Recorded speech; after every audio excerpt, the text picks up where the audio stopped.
નમસ્કાર દર્શક મિત્રો, હું છું શ્યામલ મહેતા. આપ જોઈ રહ્યા છો બાજ નજર.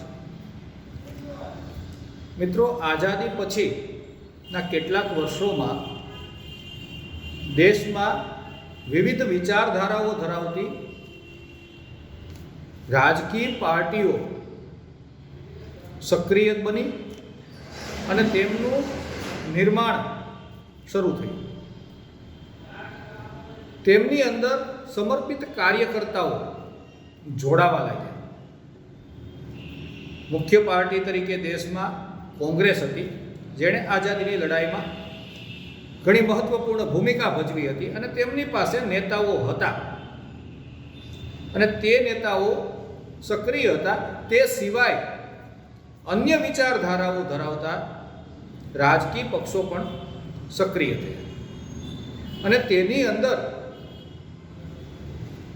એક રીતે કહી શકાય કે આઝાદી પછીની પ્રથમ રાજકીય પેઢીની શરૂઆત થઈ.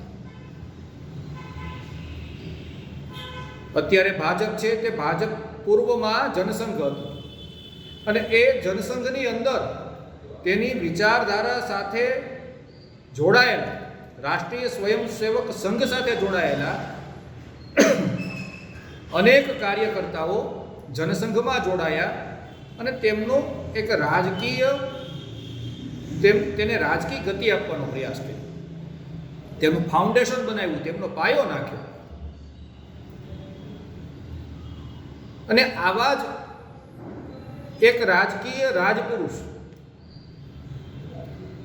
જે અત્યારે અમરેલીમાં છે, તેમણે 1965ની અંદર મધ્ય ભાગમાં જનસંઘની અંદર સક્રિય રાજનીતિમાં પ્રવેશ કર્યો. તે રાજપુરુષનું નામ શ્રી કિશોરભાઈ દવે છે. કિશોરભાઈ દવેના વ્યક્તિત્વને એક એપિસોડમાં બાંધી ન શકાય કે એક આર્ટિકલમાં તેમને લખી ન શકાય તેવું બહુમુખી પ્રતિભા ધરાવતું વ્યક્તિત્વ છે. ખૂબ સારા ચિત્રકાર અને ઉત્તમ કવિ. આવતીકાલે અમરેલીની અંદર તેમનો કાવ્ય સંગ્રહ શ્યામના સથવારે પ્રકાશિત થવા જઈ રહ્યો છે. કવિ છે, ખૂબ સંવેદનશીલ વ્યક્તિ અને તે પણ રાજનીતિમાં.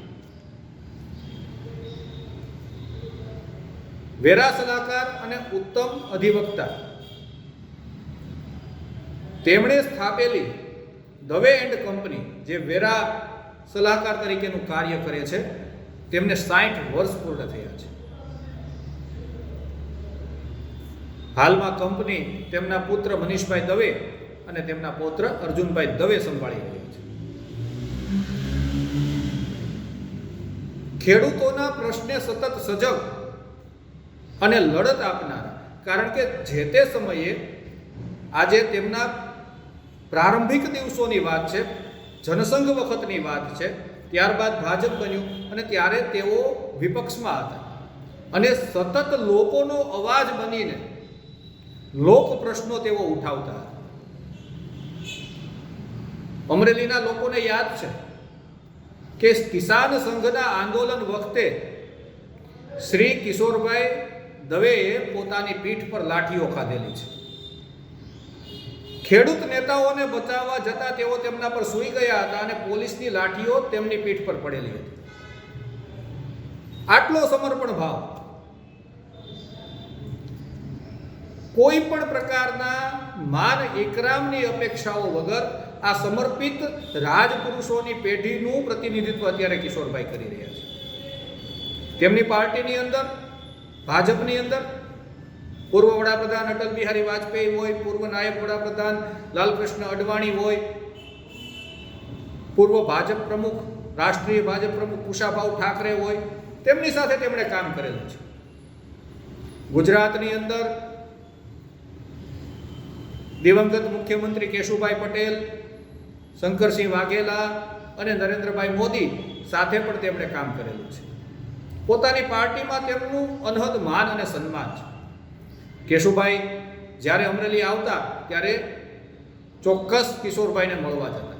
શંકરસિંહ વાઘેલા પણ જ્યારે અમરેલી આવે ત્યારે કિશોરભાઈને મળવાનો આગ્રહ રાખે અને વર્તમાન વડાપ્રધાન નરેન્દ્રભાઈ મોદી પણ જ્યારે અમરેલી આવે ત્યારે કિશોરભાઈને યાદ કરે.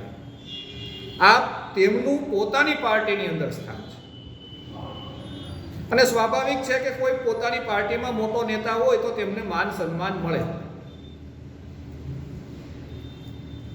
પરંતુ કિશોરભાઈ એ વાસ્તવિક રાજપુરુષ છે. રાજકારણી અને રાજપુરુષમાં ફરક હોય છે. રાજકીય વ્યક્તિ પોતાની પાર્ટીમાં તો સારો માન મોભો ધરાવી શકે, પરંતુ વિપરીત વિચારધારા ધરાવતી અન્ય પાર્ટીની અંદર પણ તેમને મતભેદ હોય પરંતુ મનભેદ હોતા નથી. એક કિસ્સો યાદ આવે છે કે એક સમયે અમરેલીના દિવંગત મનુભાઈ કોટડિયા કેન્દ્રીય મિનિસ્ટર હતા અને કિશોરભાઈએ તેમને કોઈ કામ સબબ એક પત્ર લખ્યો. એ પત્ર લઈને તેમના સુપુત્ર મનીષભાઈ ગયા. મનુભાઈ કોટડિયા તેમ મનીષભાઈને મળ્યા નહીં, પરંતુ તેમના દીકરા દિવંગત કૌશિકભાઈ કોટડિયા તેમને મળ્યા અને તેમણે મનીષભાઈએ તેમને વાત કરી કૌશિકભાઈને કે આ રીતે છે, પપ્પાનો પત્ર છે અને આ એક પ્રશ્ન છે તે બાબતે વાત કરવાની છે. કૌશિકભાઈએ પત્ર વાંચીને તે બાબતનું નિરાકરણ કરવાના પ્રયત્નો કર્યા. તેમણે એમ કહ્યું કે કિશોર કાકાનો પત્ર છે તો તેનો તાત્કાલિક અમલ કરવામાં આવશે.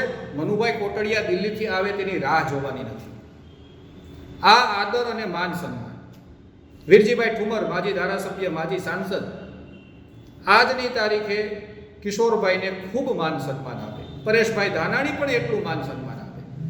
તો પોતાના પક્ષમાં તો માન હોય, પરંતુ અન્ય પક્ષની અંદર જેમની સાથે તમારા મતભેદ છે, તમારા મત અલગ છે, તેમની વિચારધારા અલગ છે, તમારી વિચારધારા અલગ છે, પરંતુ ઉદ્દેશ્ય સૌનો સમાન છે, લોકસેવા.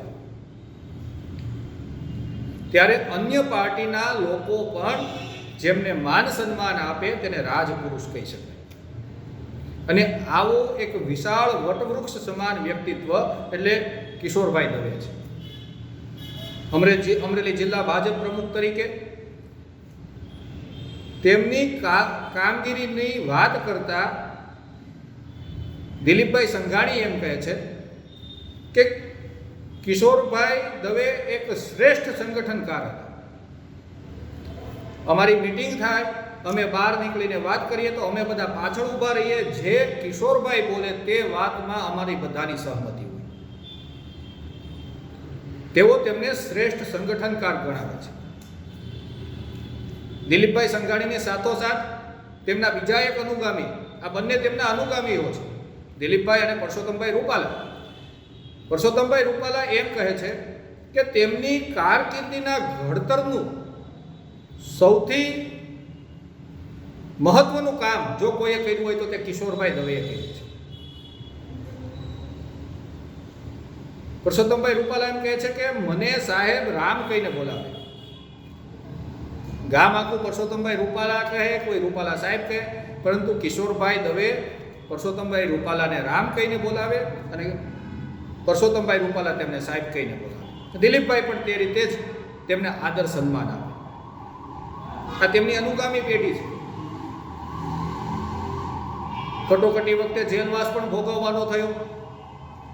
એટલે લોક પ્રશ્નો માટે તેમણે સતત સંઘર્ષ કર્યો, કોઈ પણ પ્રકારની આશાઓ અને અપેક્ષાઓ વગર. આ રાજપુરુષોની એ પેઢી છે જેમણે સંપૂર્ણ સમર્પણ ભાવ સાથે પોતાની પાર્ટીને ઊભી કરી અને એ પાર્ટીના માધ્યમથી લોકસેવા અને દેશ સેવાનું કાર્ય કર્યું.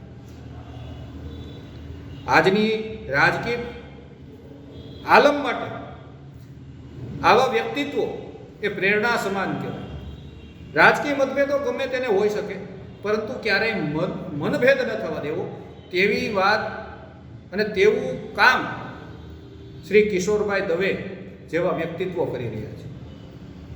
આ અટલ બિહારી વાજપેયી, લાલકૃષ્ણ અડવાણીની પેઢીનું રાજકીય વ્યક્તિત્વ છે. અમરેલી માટે તો તે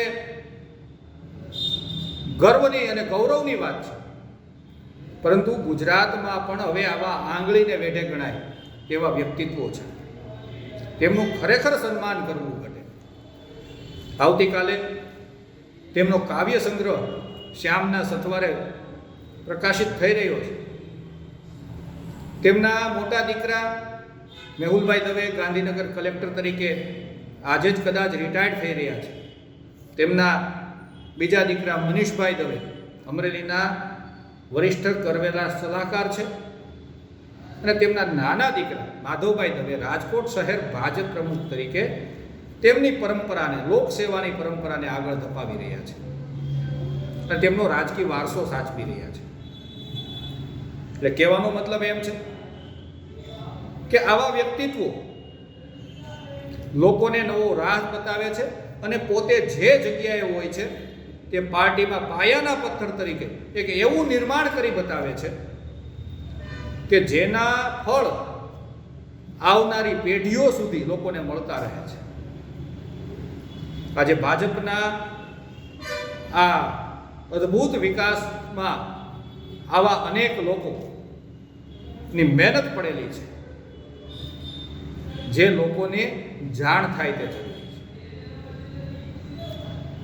આમ આજે કિશોરભાઈ દવે ના વ્યક્તિત્વનું આપણે વર્ણન કરવાનો એક પ્રયાસ કર્યો છે.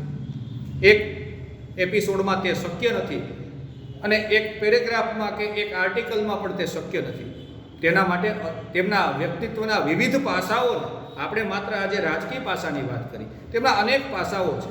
તેમના માટે દરેક માટે અલગ અલગ ચેપ્ટર લખી શકાય તેમ છે, પરંતુ ખૂબ આદર સાથે, ખૂબ સન્માન સાથે આવા વ્યક્તિત્વો આપણને નિયમિત પ્રેરણા આપતા રહે અને તેમના કાર્યો થકી આપણને માર્ગદર્શન મળતું રહે, તે ખૂબ આપણા માટે ઈચ્છનીય બાબત છે, જરૂરી છે.